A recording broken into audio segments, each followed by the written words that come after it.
Here's part 2 of me building the heart heaven. I'm sitting in one part of it, look at it. It's so pretty. It turned out so good. I'm so excited for you to see the rest of it. The idea is that this is one big hangout area, and this is going to be the main hangout area, so there's gonna be a lot of seating. This is going to be a game room, and then this is going to be a bar. And then back there we have a bathroom. I think it's that time again. Time for Tessilyn Talks! On this episode of Tessilyn Talks, I don't have much stories because I said all my stories last episode, and my life is not that interesting, so I don't have a lot of things that happened last week. And so I have a lot of rants because I do have a lot of opinions. First thing, I recently found out while I was building that in build mode, when you hold shift and then WASD, you go a lot slower. Because I know that's a thing in free cam. And you know my tiny house challenges, I always struggle with trying to put my camera where I want it so that I can like see what I want to see, because the house is so tiny and I always move too fast. I either like move too much or too little. But now that I know it's a feature that I can click shift to go slower, I'm not gonna have that issue anymore. Why has no one told me this? Where was this when I needed it? Actually, I'm probably gonna do another tiny giant house soon, so I can use it now. Why do my giant house always get more views than my tiny house? Because my giant house, I've done 2 of them. I've done giant bedroom and giant kitchen, and both of them has like triple the views of the tiny ones. It's the same build. Why? If you're one of those people who only watch the giant ones and don't watch the mini ones, watch the mini one too. It's equally as cool, if not cooler, because it's tiny. Remember how everyone hates the fainting update? I don't actually think it exists anymore. Because yeah, the timer is still there. It still gives you that 10-minute timer. But I was playing in Bloxburg the other day for like 40 minutes straight. I just did not faint the whole time. And the whole time my moods were so low. It was at critical mood conditions. And every time that 10-minute timer would run out, I'm like, oh, I'm fainting now. But I was wrong. Because the 10-minute timer would just restart. I don't think this is a glitch in the game, because we did at one point faint after 5-10 minutes. And so there just doesn't make sense why they would fix a code that isn't broken. And this isn't just me. I was in my neighborhood with a bunch of fans just touring their houses, and no one else was complaining about fainting. I didn't see anyone else faint. I think this is their way of subconsciously removing the update because so many people hated it, but not completely removing it and letting the Bloxburg community quote unquote win. While I was in the neighborhood, a lot of people were asking me to tour their houses. This is a common thing. I've toured a ton of people's houses, but I've came up with a master touring plan. So when I was touring people's houses that day, I was also eating. I was IRL eating, and so I couldn't use my keyboard much because I wanted to eat. And so here's my genius plan. What I would do is I would invite everyone to my family, or they would invite me to their family, so that we could carry each other. And then whoever person's house we're at, that person would carry me and tour me around their entire house, and I can just look at the screen. And the next person that we want to tour, that person would then carry me and then teleport back to the house using the go to house button. And because they're carrying me, whenever they teleport back to their house, I also get teleported back to their house. I don't know who found this out. Someone told me this. Genius discovery. Because this makes everything so much more convenient. And so now I'm at their house, and they'll carry me and do the same thing. And we'll just do this over and over and over again.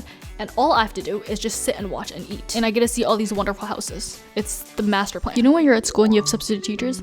I love substitute teachers so much. They're so funny and just have no clue what's going on. It is the funniest thing ever. Except the ones that do know what's going on, then it's boring.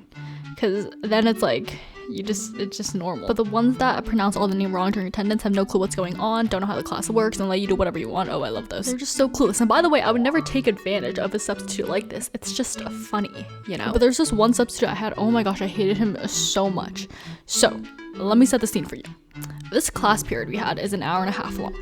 And throughout this hour and a half, we're supposed to have this whole entire hour and a half to write an essay. So this is English class. I'm like, perfect, an hour and a half, like I could probably finish the essay. I don't have to do any at home, this is good. And this substitute starts out the class by saying, so I know you guys have an essay, you guys have, lots to write, but we have plenty of time today, so I like to start out with a game. I'm like, fine, okay, let's play a game, not that big of a deal. It's probably gonna last, 5, 10, 15 minutes. Sure, whatever, we'll sacrifice 15 minutes. I can probably get it done in an hour, 15 minutes. Let me tell you, this game lasted for 1 hour. This class is an hour and a half long. 2/3 of the class was spent playing this stupid game. And by the way, the game wasn't even fun. It was just your hot takes on music. I don't care about your hot takes on music. I just want to get this done so I don't have to do it at home and I can make YouTube videos at home. I don't even think this guy cared what our musical hot take was. He just wanted to waste our time. It was so annoying. I don't remember if I got the essay done in time, but I hated him so much. Just wasted an hour. That's like 1/24 of my day. And I'm sleeping for 8 of them, so that's like a lot of my day. I did get the substitute a second time, though the second time he wasn't being an idiot, so it was fine. It's so funny because the younger teachers are always the one that are most passionate about teaching. So they will try to make the class fun, try to make it engaging, get to know students and all this kind of stuff. But they're also the teachers that get paid the least. And then the old teachers, the one that's been there for, 25, 30, 50 years, they're the ones that just could not care less about teaching. They're just in it for the money. But they get the most money. Which, to be fair, if you've been teaching for so long, like, I'd get bored too. I don't know which one I prefer, young teachers or old teachers, because the young teachers, because they care so much, you have to care as much as them to get a good grade in their class. But the old teachers, they just don't care. But also, they make the class so boring. So even though you don't have to spend enough effort because they don't care, it's just, you want to go to sleep half the time. I just feel bad for the young teachers. Like, do they know that they're putting all this effort in just to get paid so much less? Like, you're getting paid almost half the amount, yet you're putting in double, triple, maybe even quadruple the effort just because of how lazy these old teachers are. And when I mean old and young, old not as in like 70 years old, but they've been teaching for like well over 20 years. So they're in their 50s, 60s. Whereas the young teachers, they're like barely 30 or sometimes even less than 30. But I've noticed typically the younger teachers are teaching younger kids. So like all of my elementary school teachers were before kids, some even before marriage and still single. Whereas now I'm in high school and half of them are just like basically retired. You know what? Every school subject has a distinct color that represents the subject, right? This is my take on it because I don't agree with anyone else's. So maybe I'm the one that's getting all wrong, but I agree with mine. First we have math. Math is red. I think everyone agrees that math is red. There's just no other option. Like green, no. Green, like math is too hard to be green. Green means go. Like math is hard. Math is red. English is blue. Maybe green, but mostly blue. I think it is socially acceptable as blue. Because like a book, blue, they start with the same letter. When you write on a lined piece of paper, the line is usually blue, I think. Like blue makes sense for English. Social studies is purple. I don't know why, it just, wait, no. Science is purple. Science is definitely purple. Because purple sounds like an experimental color. And so science is like experiential. So then what's social studies? Green. Forgot about green. Social studies is green. Why is social studies green? Social studies, you learn about the world, and the world is like nature, green? I don't know. It just makes sense. What other classes? PE. PE is like orange. Are you dumb? PE is orange. Blue. No, English is blue. Social studies blue. What? How is social studies blue? Social studies is green. No. Okay. Science is green. No, science is purple. It's not a color. What do you mean purple's not a color? Are you dumb? PE? No, PE is brown. Because I hate it so much. I hate sports. PE is brown. It's the poo color. What's yellow? What color? Nothing's yellow. Nothing. I was gonna say art or music, but art or music is, I don't even know. I would say purple again. I don't know, whatever. This is a reminder that I made new Roblox merch for my new logo, so make sure you go buy the merch. It's in my Roblox group Tessilyn, which is linked in the description. I made 4 versions. Look at it. It's so cute. It's so wonderful. You should get them. And once you get them, make sure you wear it so that we can be matching. I'm gonna say small talk is stupid because what's the point of it?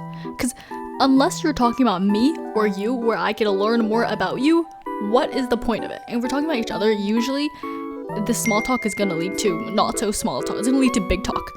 So that's not awkward. But if we're talking about something stupid like the weather, bro, we're in the same vicinity of each other. We feel the same weather. If you know the weather's good, I know the weather's good. Like, we don't need to tell each other this. I think we as a society, we need to get rid of it. We just have to embrace the awkwardness of not talking, or just get to the big talks right away. I'm gonna start approaching everyone I meet for the first time as if I've been friends with them for 5 years. The problem is I'm way too shy to do it because what do I even talk to them about? I don't know anything about them. I guess that is the whole reason of small talk, is that you don't know anything about them, which is why you use small talk instead of big talk. I'm just calling it big talk. To get rid of the awkward silence whenever this conversation dies down, I've been coming up with like weird random questions to ask people that's going to spark a conversation. I will switch it up every week. So there's one week where my go-to question was, what are your thoughts on colorblindness? It was just a spark to conversation out of nowhere. Like, I'll just randomly start talking to people. Well, not like random people I know. I feel like that is much better than small talk because at least the conversation is now kind of entertaining, unless you don't think colorblindness is entertaining. But I think it's a fascinating thing. Like, how does colorblindness work?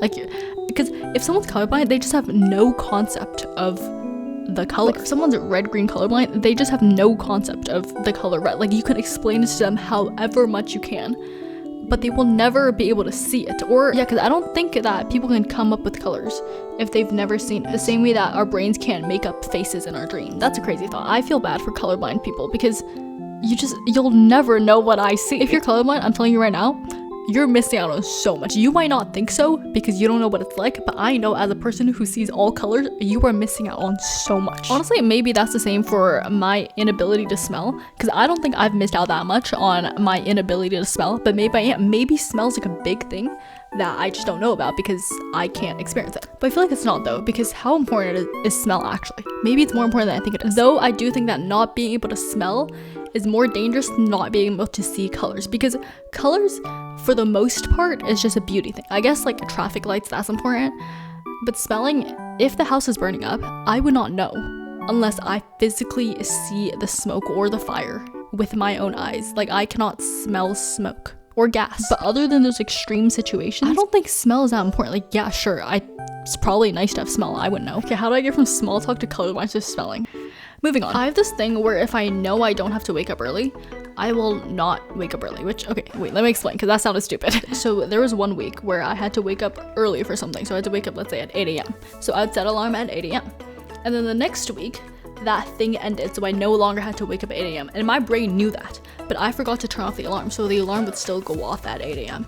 But because I don't wake up at 8 a.m., I'm so deep into my sleep that this alarm doesn't even wake me up. But the 8 a.m. the week before woke me up, but the same alarm. And I'm guessing it's because my brain knew that last week I had to wake up at 8 a.m. So it was like right before 8 a.m. or close to 8 a.m. My brain knew that it's almost 8 a.m. It's almost time to wake up. So it would not be in such a deep state of sleep. But the next week, my brain knows that I don't have to wake up at 8 a.m. So at 8 a.m., I can still be in deep sleep, so deep that this alarm does not wake me up. And this isn't just a one-day thing. This happened all throughout the entire week. And I didn't even realize I still had the alarm because I just would not wake up to it. And the only reason I turned it off is because I remembered that I didn't turn it off, not because there was one day that I woke up. How does my brain know what time it is and when I can be in deep sleep and when cannot? Because what if one day I'm in such deep sleep that I just don't wake into an alarm I know I have to wake up to? Because now I know I have complete ability to sleep through an alarm.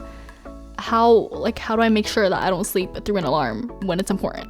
Like my brain will just, I just have to trust my brain that it's gonna know that I have to wake up to the alarm at this specific day, but not this other day. And it wasn't just one alarm. I had 2 alarms just to make sure that I wake up. I have one at like 7:55 and then one at 8 to make sure I wake up.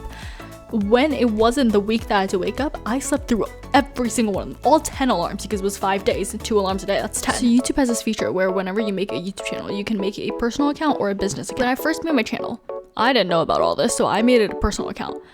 But what a personal account means is whatever your channel name is whatever your name is on your Google account. So because my channel name is Tessilyn and I have a personal channel, then that means my Google name is also Tessilyn. I didn't know this. Well, I did, but I didn't think it was gonna interfere with anything until it did. I got an email the other day and this person referred to me as Tessilyn. I'm only Tessilyn in the context of social media, and this person wasn't from any like social media of anything. So I'm like, why is this person referring to me as Tessilyn? Like I literally signed my name as Tessa. And then I looked, I'm like, oh. So I'm like, okay, how do I fix this? Especially since this was like some kind of legal government stuff, so I had to be called Tessa. I searched it up and thank God YouTube is smart because you can just click 2 buttons and you can change your personal account to a business account. So that's what I did. But that causes some new problems. So first I changed my Google name to Tessa. And then I was looking at my YouTube. Now how my YouTube works is I have a personal account called Tessa. And then I have my channel account called Tessilyn. I'm going broke. I started this build at $3.4 million. Don't donate to me. Make leaf house for me. Don't donate. You're lagging? Yeah, because when I come to the server, your computer's just so starstruck that I'm here because I'm just so cool. And then time stops. Every time someone says it's their birthday, I just immediately think you're lying. No offense. Sorry, maybe it is your birthday. And in case it is, I will say happy birthday to you. But surely someone has lied about it being their birthday just so they farm happy birthdays. Like, what is the chance that out of the 365 days, today is your birthday? Like, it's 1 out of 365. Just statistically, it's not your birthday today. When I switched my channel from a personal channel to a business channel, I don't know why YouTube did this, but all your subscriptions are transferred with your channel. So it's now in this business channel, but all your video history is in my original account, so the Tessa account. But to make things easy, I want to keep everything in one account. So I want to watch YouTube and have my YouTube channel all in the Tessilyn account. But when I click the Tessilyn account, I don't have any of my video recommendations because all my video history is in the other account. So I have to re-curate all of my history. I have to but watch the videos that I like so that YouTube can curate a good homepage for me. It's been about a week now. I feel like my history did transfer because I didn't even watch that many videos on this Tessilyn account that had no video history, and everything seems back to normal. Wait, let me check this other account. Okay, wait, maybe it did transfer because everything looks so normal, but that doesn't make sense because whenever I transferred it, it was like, please watch some videos so that we can curate a good homepage for you. Okay, whatever, I don't care. It's fixed now. That's the point. There is one thing though. I used to never get my own videos recommended on my homepage, and I'm scrolling through my YouTube homepage now, and I just saw my video on my own homepage, and I'm logged into my channel. This has never happened until the past week. I've seen multiple of my videos. I don't want to watch my video. I made it. I know what it is. If you guys ever feel embarrassed, I'm gonna teach you how to never feel embarrassed ever again. Here's my logic with embarrassment. Embarrassment is all internal. The reason you think something is embarrassing is because it's probably awkward. And you're the only person that's gonna think it's embarrassing. Everyone else is probably gonna think it's funny. Funny is good. You want people to think you're funny. That's a good thing. And also, a lot of times people will just not remember what you did because they have so many other things going on in their lives. They're thinking about what people think of them. They're just not gonna remember what you did that was so-called embarrassing. And in the rare case that someone actually finds what you did embarrassing, they probably won't tell you unless they're your friend. And if they're your friend, it doesn't matter because they know you for so many other things. So this is like a small part, so it doesn't really matter. Maybe they'll make fun of you for like a couple weeks, but whatever. Because that person most likely won't tell you, just convince yourself that they don't find it embarrassing, which I don't, like, it's an easy thing for me to do. I don't know if that's an easy thing for everyone else to do. I hate to say it, but if someone doesn't know you, they don't care about you. They just could not care less about you. If you did something that was embarrassing, they're not gonna remember. I'm sure you face a problem in your lifetime of your phone running out of battery. Oh, how the world would be different if you could airdrop a battery to each other. Because in this generation, in this digital age, it seems like something that could be possible in possibly the next iPhone. Like, we can airdrop photos, we can airdrop content. You'll just like put two phones together and it works. Surely someone can figure out some way to airdrop battery. I'm no computer engineer, so maybe this is harder than I think it is, but someone can figure it out. I believe in society. We can do it. But I know there's some idiot that's just gonna try to hoard all the battery. They're gonna Photoshop their battery to look like they're running out of battery and then hoard everyone's battery so that no one else's battery and then not give it away. Like, yeah, we have phone chargers right now, but who's bringing a phone charger? Everyone has their phone. Not everyone has a phone charger with them. So it's just more convenient if you could trade batteries, just putting two phones together. Wait, is this really Tessilyn or is it fake? Trust me, I'm not her. Why would she be here? That's a crazy thought. How do I find your decals? Oh, my Tessilyn decals, they're in my Roblox inventory. You have to follow my Roblox profile to access my inventory, but once it's in there, it's probably one of the most recent ones because I just put them there. Wait, they need to spend money to make leaf piles? You make 300 from them. Wait, but are you spending money to make leaf piles? Because if you're spending money, don't make leaf piles. What is wrong with you? Like, why didn't you tell me this? You only need money to buy the rake. Okay, but you need money to buy the rake to make leaf piles. How much is this rake? Someone said you need 300. Someone said you need 2,800, and someone said you can get it for free. Make up your mind. Are you making a video because if you are, you're stupid for making a video today? Okay, well. Student, I heard it's so ugly. She even has staircase. It's so ugly. It's so stupid. Okay, at this point, you're just trolling. Like, come on. I'm not sick. I'm 23. That's even worse. Don't say that. So you know TikToks, right? A lot of the TikToks that's on my For You page are over a minute long. So it's like rants or get ready with me. And I'm a pretty fast talker and I listen to people talk pretty fast. Like, I can watch things on 2 or 3 times speed. And I found out that if you hold the side of a screen, you can speed up a TikTok to 2 times speed. You know how much time that's gonna save me? I can watch double the TikToks in half the time. Wait, no.